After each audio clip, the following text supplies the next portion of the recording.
Good evening, ladies and gentlemen. I have decided to do another broadcast tonight, and hopefully I'm not going to get disconnected from the internet. As you well know, I have many documents that are up on Scribd detailing a plot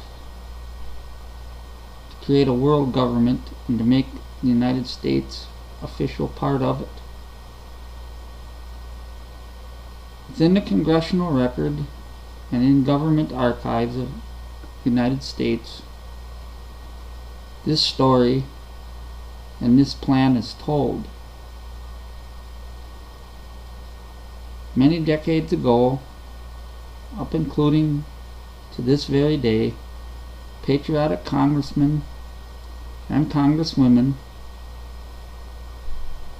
have tried to warn the American people of the dangers that face us. And a couple documents that I have come directly from the Congressional record, and I'm going to refer to them tonight in this broadcast. I am going to put up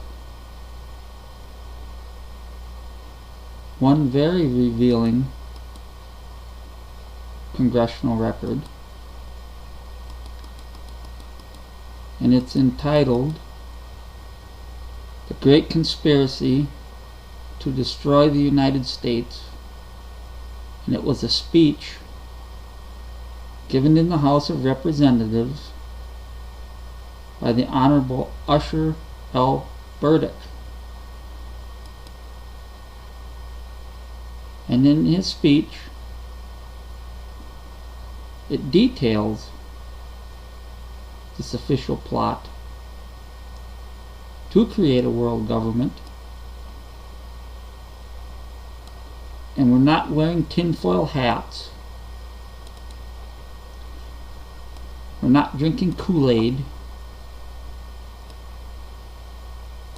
And we do not belong in any insane asylum, because all of this, ladies and gentlemen, is true and it's factual. And the document I have uploaded is on Scribd, www.scribd.com. You can search my profile there. It is Silver Saber Wolf in one word, and I will spell that out: SILVERSABREWOLF. And I will bring in this document, and we will read it verbatim as it was written and entered in the Congressional record on Wednesday, April the 28th, 1954. As you note, this is the Congressional record, Proceedings and Debates of the 83rd Congress, Second Session, The Great Conspiracy to Destroy the United States. And it was a speech, as I said, entered in to the House of Representatives by the Honorable Usher L. Burdick of North Dakota.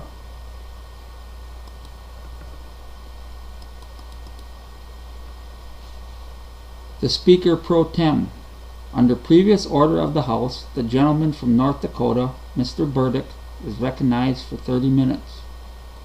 Mr. Burdick: Mr. Speaker, there can be no doubt that there now exists a widespread understanding and agreement made between the agents of this government and the United Nations and the North Atlantic Treaty Organization to build a world government and to make the United States a part of it, regardless of our Constitution, laws, and traditions. This is to be done in the name of peace, but will result in the total destruction of our liberty. The agents represented the United States may not be deliberately trying to do this treasonable work, but the best that can be said for them is that they are dupes. Many important people who are United States citizens are not only going along with this scheme, but are daily and hourly contributing all their efforts in that direction. What proof do we have to back up this general statement? The purpose of this speech is to lay this proof before the American people. First of all, the people of the United States were so completely sick of war after World War II that these schemers found a fertile field to exploit. They appealed to churches, schools, and every civic organization they could reach, on the basis that the way to secure peace in the world was to organize a United Nations group, and that through the machinery which they proposed to set up, wars could be stopped before they started. It seemed like a plausible idea, and not knowing the sinister purpose behind the move, millions of people supported their suggestion. The first move was made at San Francisco, where many nations met, drew up a charter, and submitted that charter to the Senate of the United States for approval as a treaty. This document had none of the earmarks of a treaty, because the Supreme Court of the United States has held in many cases that a treaty is an agreement made between nations to do or not to do particular things. In the case of the Charter of the United Nations, it was not an agreement between nations. It was an agreement made by the agents of several governments, and there is no contention from any quarter that the United Nations at the time was a nation with which we could make a treaty agreement. The dark forces behind this move knew that the United Nations was not a nation with which we could make a treaty, but intended to make it an integral power at the first opportunity. How these forces for all evil planned to make the United Nations a nation is clear now, since they proposed at this time to build a world government by simply amending the Charter of the United Nations. Now I want to remind everybody in my previous broadcast that if you look in the Federal Register and the Federal Code books, you will find the United Nations Participation Act of 1945, and it was Harry Truman and Alger Hiss that worked during the 1940s after the end of World War II to promote this treaty and to promote this act. And they were some of the leading people in the United States that made the United Nations come into fruition.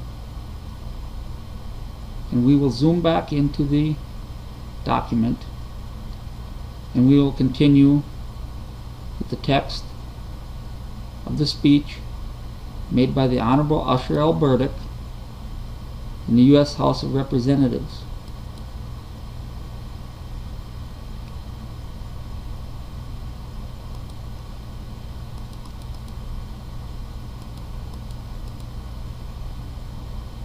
Who were the principal movers at San Francisco for this United Nations Charter?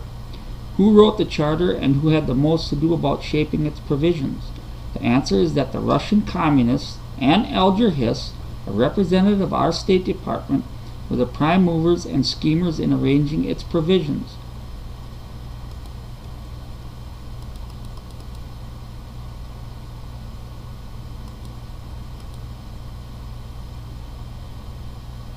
That is the same Alger Hiss who was convicted for perjury when he denied sending secret material to the Soviet Union representatives. At its very beginning gave this document a bad odor. The universal approval of a plan to preserve world peace had not worn off, and the facts were yet unknown when the state was called upon to approve the United Nations Charter. When the Senate was called upon to approve the United Nations Charter. This sentiment for peace was so strong that only 2 senators refused to approve the charter. If the question were to come up now, a great majority would say no.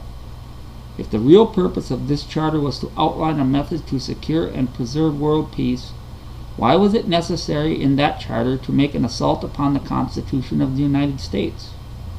Are we not already a peace-loving nation without having to rely upon the Soviets and Hiss? Have you see again that world peace was not the object of the scheme at all? The real purpose was to build a world government controlled by the communists and their dupes in the United States. So, ladies and gentlemen, there's no plan to build a world government, that conspiracies don't exist. Well, it's entered in the Congressional record that there was a conspiracy, and there still is a conspiracy that exists today, to destroy the United States of America and to bring about a socialist, totalitarian, New World Order, as stated on no less than 93 occasions in the administration of George Herbert Walker Bush. And we will zoom back in the document and we will continue with the speech.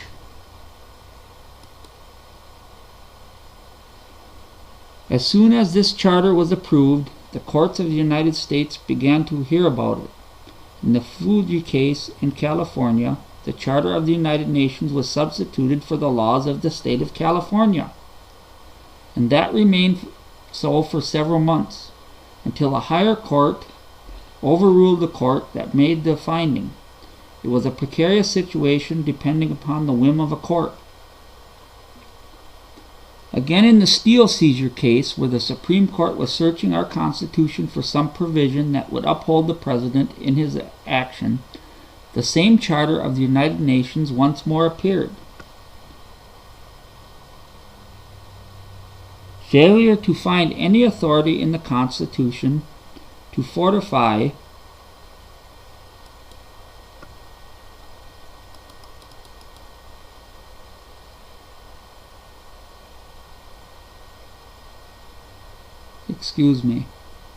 Failing to find any authority in the Constitution to fortify the President's position, the Chief Justice resorted to one of the most unheard of things in American history. He produced the Charter of the United Nations as the authority for the seizure and cited its provisions in an effort to support the President's act. Fortunately for the people of the United States, the majority of the crowd would not permit this communistic charter to supplant the Constitution of the United States. Notice, ladies and gentlemen, the observation of the Honorable Usher L. Burdick. He tried to warn the American people in the 1950s, and they didn't heed the warning. He knew, and many patriotic congressmen knew then, that the United Nations Charter was inspired by communists. What is wrong with us today, America? Are we so immersed in our 30-second sound bites, our iPads, our iPhones, our gaming systems, fast food, fast cars, reality TV shows, that we won't step back, take a breath, open up our eyes, and see the world for what it really is? And we will zoom back into the document and we will continue with his speech.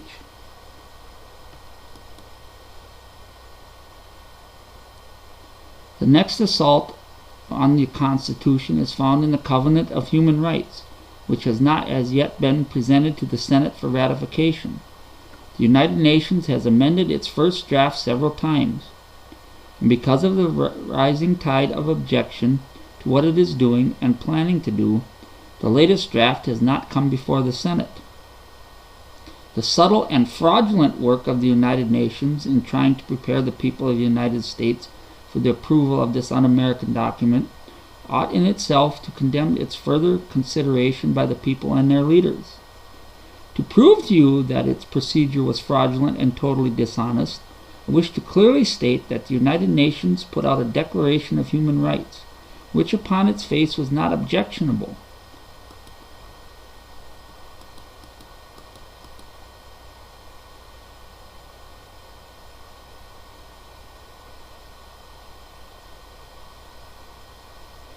This declaration was propagandized by the spreading of millions of copies among church people in the common schools and in the higher institutions of learning. Every civic organization was also the object of this avalanche of propaganda. There was a cunningly designed purpose in this. It was necessary to prepare the people for the advent of the Covenant of Human Rights. When the propagandists thought that the groundwork had been sufficiently laid, the real human rights document appeared. It was and is still called the Covenant of Human Rights, but it is entirely different from the propagandized Declaration of Human Rights. Here in the Covenant of Human Rights, the United Nations, among other things, undertakes to do the important things, all of which weaken the Constitution of the United States. It has rewritten what is meant by free speech, a free press, and free religion. The Constitution is not in no doubt in defining these three fundamental attributes of a free government. Here's what it says. Congress shall make no law respecting an establishment of religion or prohibiting the free exercise thereof, or abridging the freedom of speech, or of the press, or of the right to the people to peaceably to assemble and to petition the government for a redress of grievances. Ladies and gentlemen, do you really think that you have those same rights today? President Barack Hussein Obama signed the NDAA Act, which will give the United States military and all the federal agencies the authority to arrest and detain indefinitely without the right of a trial, the right to due process of law, or the right to attorney, and basically they can hold you in prison forever. You have a right to free assembly. Start a protest organization and start protesting anywhere in the United States. And I would bet you the $20 that I don't have in my pocket that you'll be detained because you, quote unquote, don't have a permit to protest, or you're violating the Patriot Act, and they've branded you as a terrorist. So we'll zoom back in the document and we'll continue with his speech. If the provisions of the document called the Covenant of Human Rights are adopted by the Senate, please ask yourselves what has become of these precious constitutional rights. Here's what the Covenant says about them. Article 18, Section 3, freedom to manifest one's religion or beliefs may be subject only to such limitations as are prescribed by law and are necessary to protect public safety, order, health, or words, or morals, or the fundamental rights and freedom of others. Article 16, Section 2, everyone shall have the right to freedom of expression. This right shall include freedom to seek, receive, and impart information and ideas of all kinds, regardless of frontiers, either orally, in writing, or in print, in the form of art, or through any media of his choice. Section 3. The exercise of the rights provided for in the foregoing paragraph carries with it special duties and responsibilities. It may therefore be subject to certain restrictions. but these shall be such only as are provided by law and are necessary, for respect of the rights or reputations of others, for the protection of national security, or public order, or of public health, or morals. Notice what that says, ladies and gentlemen. Our Constitution and our First Amendment gives us the absolute right to freedom of speech, freedom of assembly, and freedom of religion. And there can be no action taken by the federal government to curtail those rights. But under the United Nations Charter, which the United States is a signatory of, the federal government pretty much does as it pleases. And this statement in the Congressional record, given so many years ago, proves beyond a shadow of a doubt that they are moving to destroy our rights as guaranteed by the Constitution, and they will not rest until the American people are stripped of all of their rights. And once that happens, you'll be the slave on the global plantation. And we will continue his speech.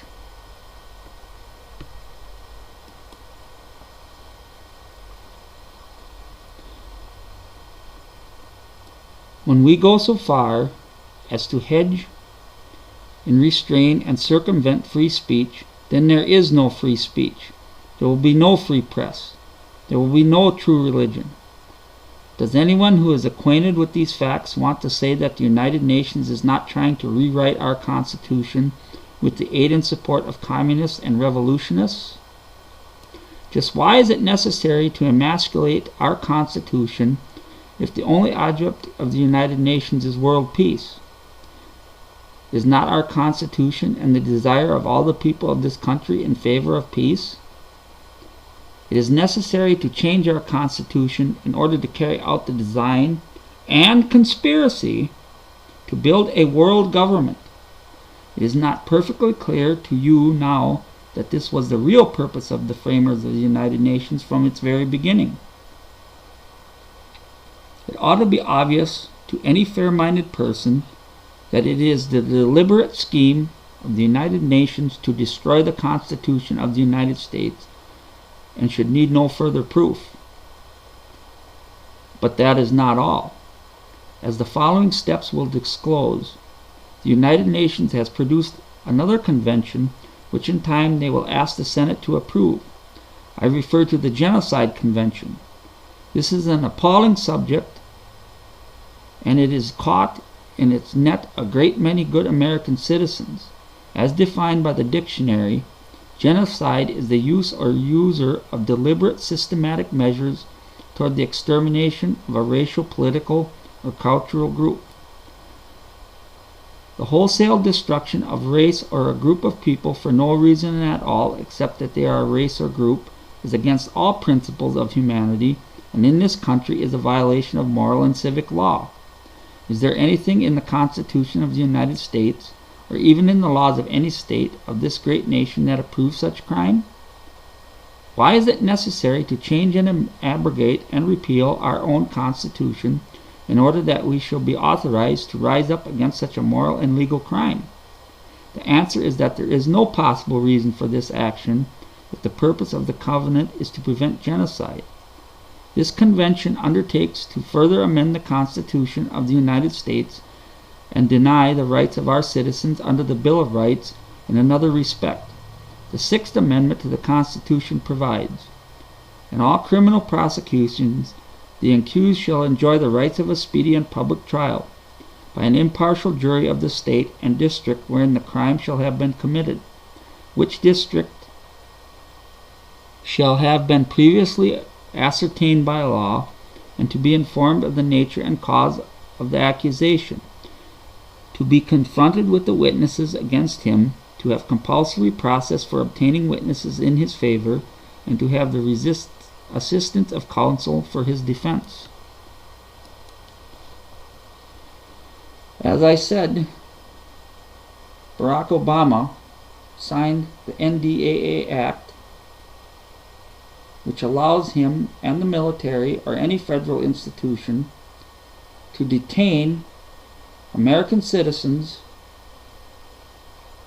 without the assistance of attorney, without the assistance of any counsel of any form, the deniment of due process of law, denying him or her a speedy and fair trial, and to be judged by a jury of his or her peers. Going on right before your eyes, ladies and gentlemen, people of America, and the people of the world, the Nazi communistic police state is being formed all around you. And this statement in the Congressional record proves that. Take a look what's happening today in your neighborhoods and in your country as a whole. They are actively pursuing all the goals that were outlined here in this statement by Mr. Burdick, as outlined in the Congressional record of 1954. And we will zoom back into the document. We will continue with his speech.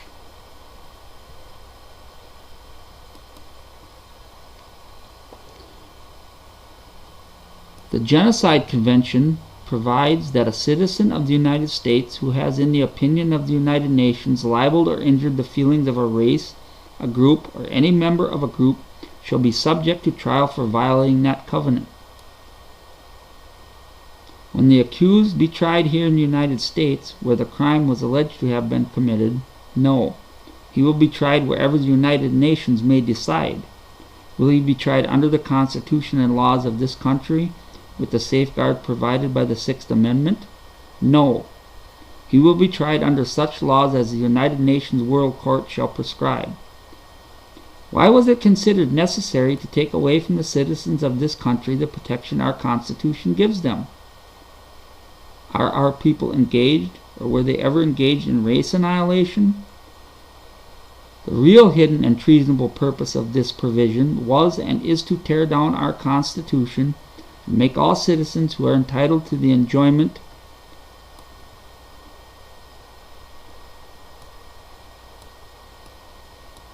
of their rights null and void. So you see, ladies and gentlemen, that there is a plot, as stated in the Congressional record, of a conspiracy to destroy the United States. And I do have another document that further supports these contentions by the Honorable Usher L. Burdick. And we are going to go to another Congressional record, and it's a speech September the 26th, 1961, by the Honorable John H. Rousselot, and it's entitled The Future of Socialism. Notice he's not talking about the future of freedom, but he's talking about the future of socialism. And we will go to that document as well.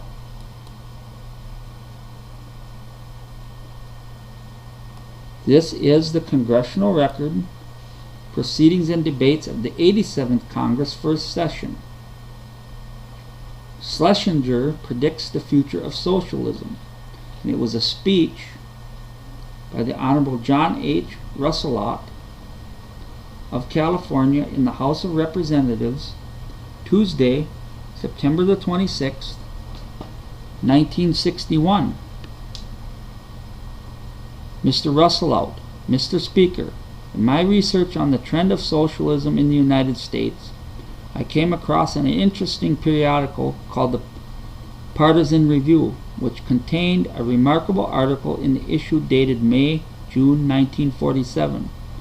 The Partisan Review, while available to all readers, is actually read only by professional intellectual socialists of all shades, from the out-and-out pro-communists to the Fabian Keynesian socialists. It is just as much a trade magazine as the American Medical Journal or the Law Review. It is like the Medical Journal and Law Review, boring beyond words to any outside of the profession it serves. Therefore, the Partisan Review is almost unknown outside the professional leftist group, and they use it to inform each other of their plans and projects. The remarkable article I spoke of, the lead article in the issue of the Partisan Review dated May-June 1947, was written by Arthur Schlesinger, Jr., former professor of history at Harvard, and now high in the councils of the Kennedy administration. It is a blueprint or the plan for turning the people of the United States over to a monolithic, socialist, fascist, Marxist type of tyranny. It was written in 1947. I urge everyone to read it. You will see how far this country has advanced under the guidance of such men as this former Harvard professor, and you can see how much further it will advance if we do not guard it ourselves against and become aware of the machinations of such people as Mr. Schlesinger and his prototypes. The text of the article follows.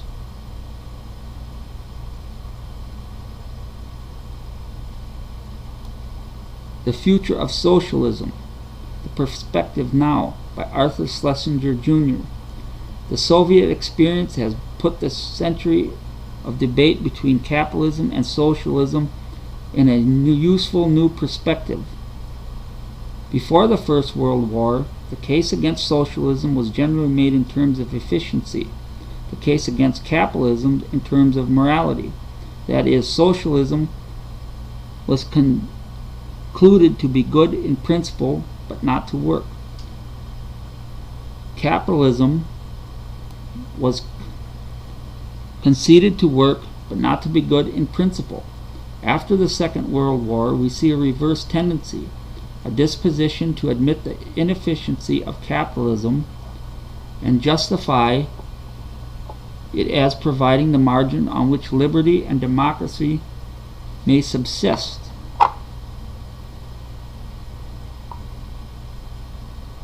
A disposition to believe that the very efficiency of socialist management necessary acquiesces out freedom, after all which system has more successfully dehumanized the worker, fettered the working class, and extinguished personal and political liberty. The very shift in politics suggests that both arguments have indulged in what Whitehead has called the fallacy of misplaced concreteness, the error of mistaking abstractions for concrete realities. The fact probably is that a great many of the criticisms urged against the abstractions, capitalism and socialism alike, are actually the defects not of a particular system of ownership, but of industrial organization and the post-industrial state, where the system of ownership, industry, and government are the basic evils.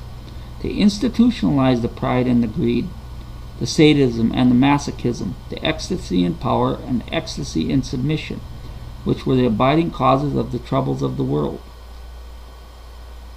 In this light, anarchism becomes the only faith for a moral man. Organization is man's solution to his sense of guilt.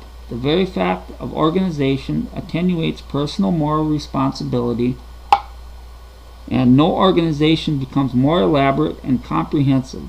It becomes increasingly the instrumentality to which moral man indulges his natural desire to commit immoral deeds.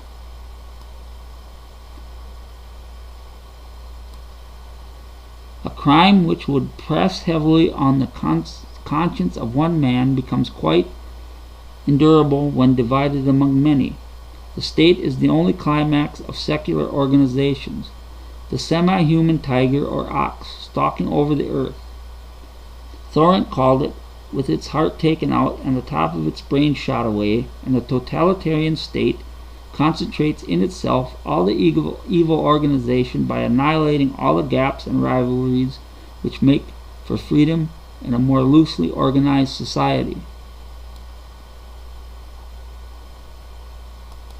And I'm going to zoom in a little better here in order to read this a little bit better, because I'm having a little bit of problem, and I'm going to zoom out to make it easier for the readers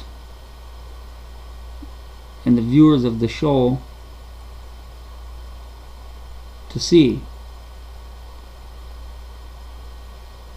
The socialist state is thus worse than the capitalist state because it is more inclusive in its coverage and more unlimited in its power. Organization corrupts. Total organization corrupts totally. The socialist state justifies itself on the ground that the concentration of power is necessary to do good, but it has never solved the problem of how you will ensure that the power bestowed to do good will not be employed to do harm, especially when you remove all obstacles to its exercise.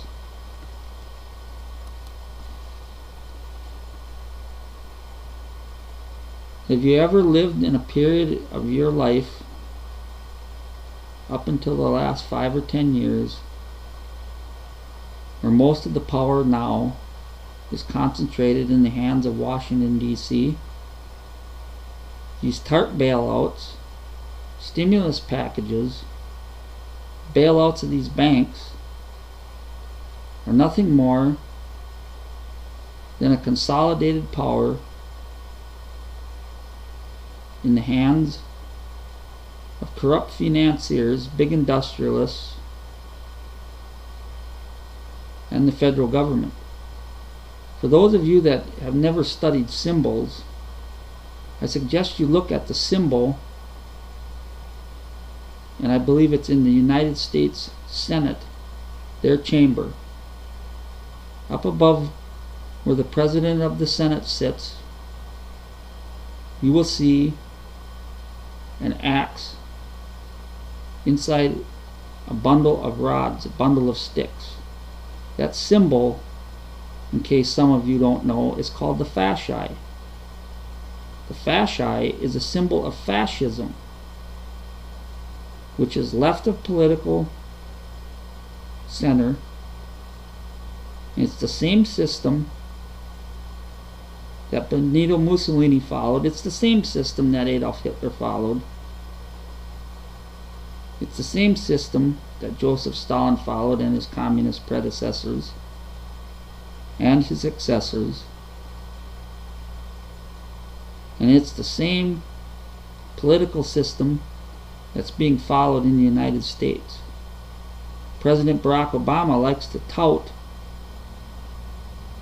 how he saved General Motors and kept it open and created 2 million more new jobs.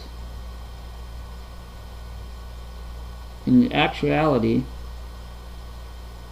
the Constitution became more weaker, and they've been succeeded in destroying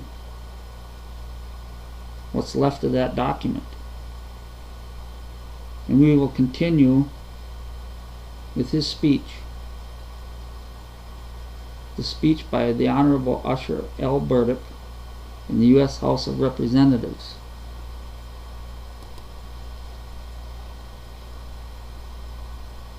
The classical argument against gradualism was that the capitalist ruling class would resort to violence rather than surrender its prerogatives. Here, as elsewhere, the Marxists enormously overestimated the political courage and will of the capitalists. In fact, in the countries where capitalism really triumphed, it has yielded with far better grace that is displayed far more cowardice than the Marxist Schleimer predicted. The British experience is illuminating in this respect, and the American experience not unrestrictive. There is no sign in either nation that the capitalists are putting up a really determined fight. Liberal alarmists who feel that the clamor of a political campaign or the agitation of hired lobbyists constitute a determined fight should read the history of Germany. In the United States, an industrialist who turned a machine gun on a picket would be disowned by the rest of the business community. In Britain, he would be sent to an insane asylum. Fascism arises in countries like Germany and Italy, Spain and Argentina, where the bourgeois triumph was never complete enough to eradicate other elements who believe in what the bourgeois fears more than anything else: violence, and who then use violence to protect the bourgeoisie.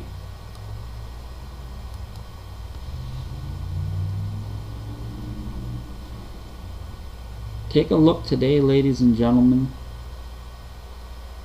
at the Occupy movements that are happening all over our major cities in the United States. Now, I'm not knocking the Occupy movement as a whole. There are many good people that are in the Occupy movement, but they're being duped. They're being financed by the same people that are working to bring about a new world order and a world government. You see, according to this statement, and you can see it happening today, they are trying to foment violence all over the United States. They are trying to trigger riots, trigger uprisings, and trigger violence in order for them to be finally able to declare martial law and to put the clamps down on our beloved republic, and to finally put the Constitution into the dust heap of history. And this statement in the Congressional record bears that out. It would seem that the Honorable Usher L. Burdick had a crystal ball and he could see right into the future, because what he talked about in 1954 in this statement in the record is happening today. And if you notice that all of these riots in Europe and these riots that are slowly happening in Asia and that are going to happen in the United States are not happening by accident. They're planning these things to happen. They want people to get angry, they want people to take to the streets, and they want people to be violent. And the mission of this broadcast is to awaken those that are asleep and to stop this drive to create a world government. And if you still don't believe that it's true, for those of you that are listening in, I'm going to go back up to the Congressional record and we're going to read the title. Schlesinger predicts the future of socialism. And that is exactly what is happening today. And I'm going to go back to the screen, and excuse me, and I'm going to go back up, and there it is in the Congressional record, Proceedings and Debates of the 87th Congress, First Session. Schlesinger predicts the future of socialism. And this was a speech, and I'm sorry for making a mistake. It was a speech by the Honorable John H. Rousselot of California in the U.S. House of Representatives, Tuesday, September 26, 1961. And we're going to scroll back down and continue with his statement. There seems to be no inherent obstacle in the gradual advance of socialism in the United States through a series of new deals. In 1933, Francis Perkins has reported, the coal operators pleaded with the government to nationalize the mines. They offered to sell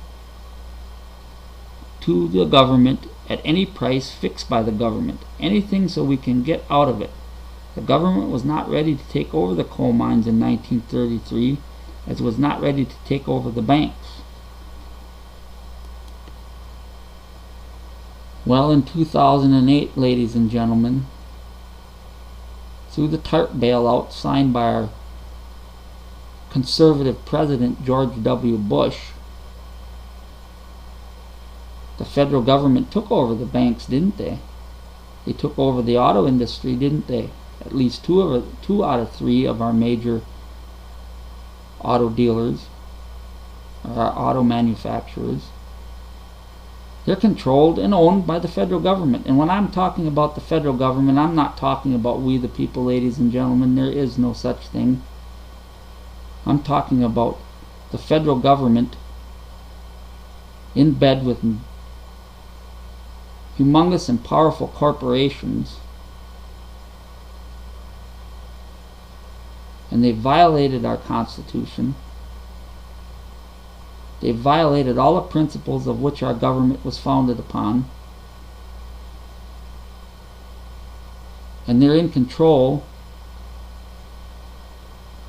of one of our major industries, actually, too, the banking and the auto industry. And there's nothing free or desirable in the government doing that. And there is one word for it. It's called fascism. And if you like fascism, it is so unfortunate that we cannot travel back in time with a time machine, and you could go to Benito Mussolini's Italy and you could ask those people how they like living under his fascist regime. And we will continue with his speech.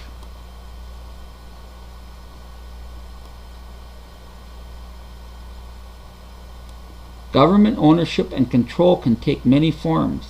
The independent public corporation in the manner of TVA is one.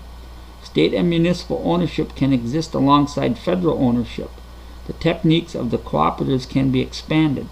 Even the resources of regulations have not been fully tapped. The more varieties of ownership, the better. Liberty gets more fresh air and sunlight through the intricacies of a diversified society than through the close-knit group of collectivism.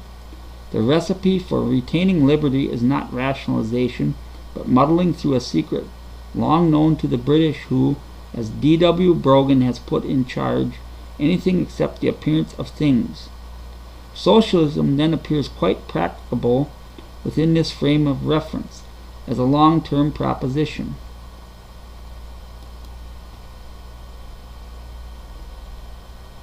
If you read the Affordable Health Care Act of 2010, signed by President Barack Obama, what's one major tenet and part of what people refer to as Obamacare? He has created national health care cooperatives.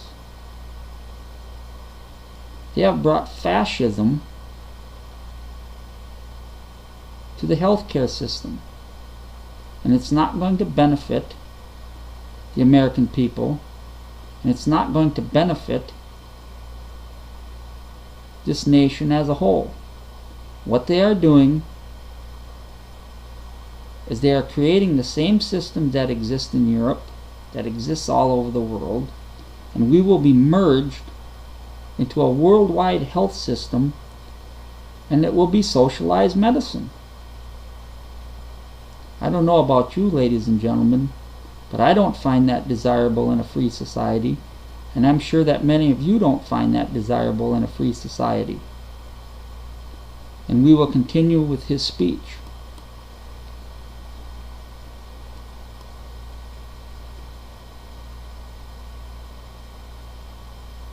Marxist folklore, we have seen, has always overrated the bourgeoisie.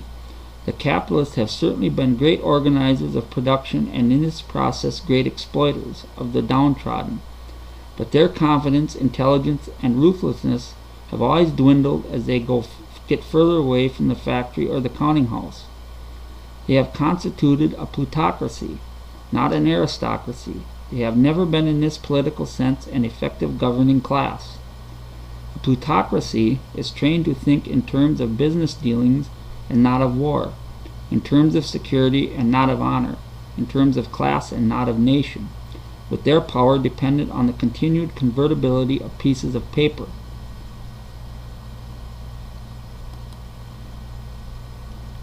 There's another startling omission in there, ladies and gentlemen, the convertibility of pieces of paper. Our credit and our monetary system is based upon a fraud. Federal Reserve notes are based on quote-unquote the full faith and credit of the United States government. And in this statement,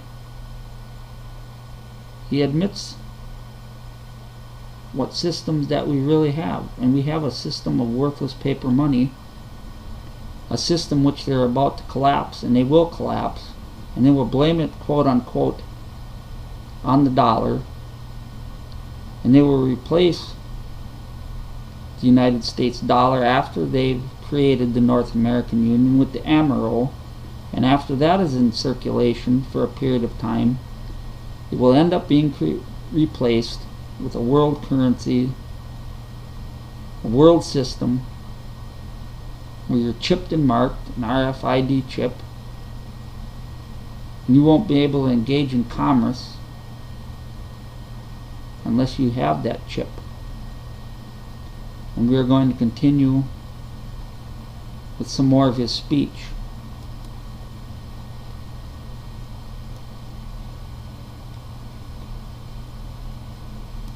The bourgeoisie consequently has always had to turn for protection to some non-bourgeois group. Without such protection, as Schlemter put it, it is unable not only to lead in its nation, but even to take care of a particular class interest, which amounts to saying that it needs a master. In England, the business classes have had the aristocracy, and now the socialists protect them. In America, when the chips were down, the businessmen have always been bailed out by the radical democracy. You see, ladies and gentlemen, that startling admission, have always been bailed out. What has TARP been referred to in the United States? The bailout of the banks, the bailout of the auto industry, quote, too big to fail, unquote. Well, in a capitalistic society, you're successful on your own merits and on your own talents. We have not had a republic and a free capitalistic system in the United States for decades. And again, in this speech in the Congressional record, it proves that we haven't, and it's been going on for a long time, and it didn't start with Barack Obama, and it's not going to end with Mitt Romney until that they have created their one world system that they've been working on feverishly without delay for many, many, many decades. And we will go back to the document and we'll try to get through as much as we can.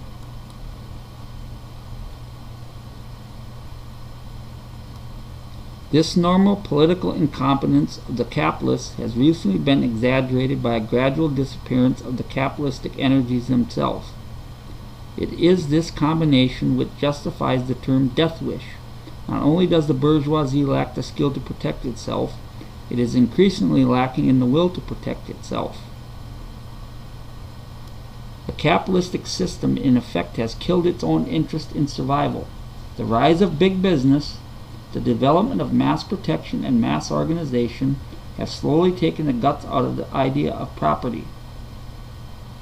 The spread of rationalism has set in motion a skepticism which holds no social authority sacred. Capitalism at once has strengthened economic centralization and loosened the moral bonds of society. The result is a profound instability which invites collectivism as a means of resorting restoring social discipline.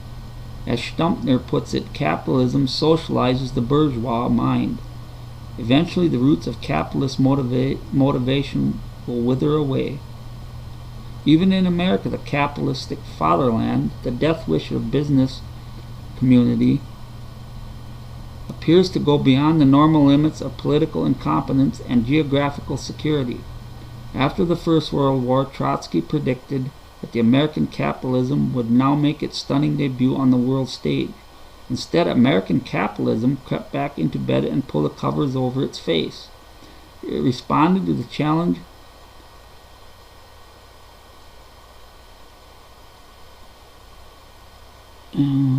excuse me, I kind of lost where I was. Instead, American capitalism crept back into bed and pulled the covers over its face. It responded to the challenge of communism by founding the America First Committee. It responded to the opportunities opened up by the Second World War by rushing to dismantle the instrumentalities of American military and economic influence in the name of balancing the budget. The foreign policy of the business community is characteristically one of cowardice, rationalized in terms of high morality. The great refusal to take on the Russian state is perfectly typical. That doyen of American capitalists, Joseph P. Kennedy, recently argued that the United States should not seek to resist the spread of communism. Indeed, it should permit communism to have its trial outside the Soviet Union, if that shall be the fate or will of certain peoples. In most of these countries, a few years will demonstrate the inability of communism to achieve its promises, while through this period the disillusioned experimenters will be observing the benefits of the American way of life, and most of them will seek to emulate it. On this ground, Kennedy has opposed all foreign loans from the British loan on. We are now confronted today with the picture of New Dealers trying to launch a positive foreign policy over the vigorous protest of the business groups which that policy will protect. Fearing change, fearing swift action because it might portend change lacking confidence and resolution, subject to spasms of panic and hysteria. The American business community is too irresponsible to work steadily for the national interest, or even for its narrow class interest. At least the English business community has been persuaded by experience that it should accede to the political leadership of the aristocracy, or more recently of the socialists, of any group which will govern. But the American business community continues to resist the radical democracy like a drowning man threshing out its rescuer. In doing so, it may destroy the possibility of a peaceful transition to socialism. In its panic, it may yield to the most ruthless blackmailer, externally to the Soviet Union, internally to any political gangster promising security, and thereby dissipate the nation's capacity to control its process of change. Experience shows that the middle classes allow themselves to be plundered quite easily. Sorrell wrote, provided a little pressure is brought to bear, and that they are intimidated by the fear of revolution. This growing capitalist irresponsibility is the symptom of the death wish. It is Samson in the temple.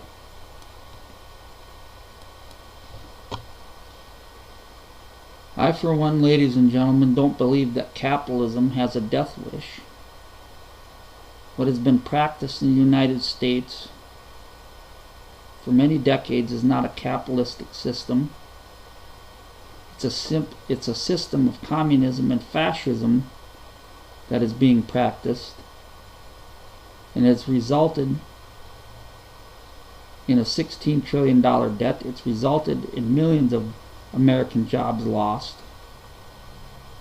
and it's resulted in the misery and despair of millions of Americans. As I said before, we can choose which way we want to go. We can either go for a world government, in which case we'll be slaves, or we can restore our Constitution. We can restore our sound money system, and we can restore peace and happiness and prosperity for the American people, and to secure that for many generations yet to come. I thank you, and good night, and God bless.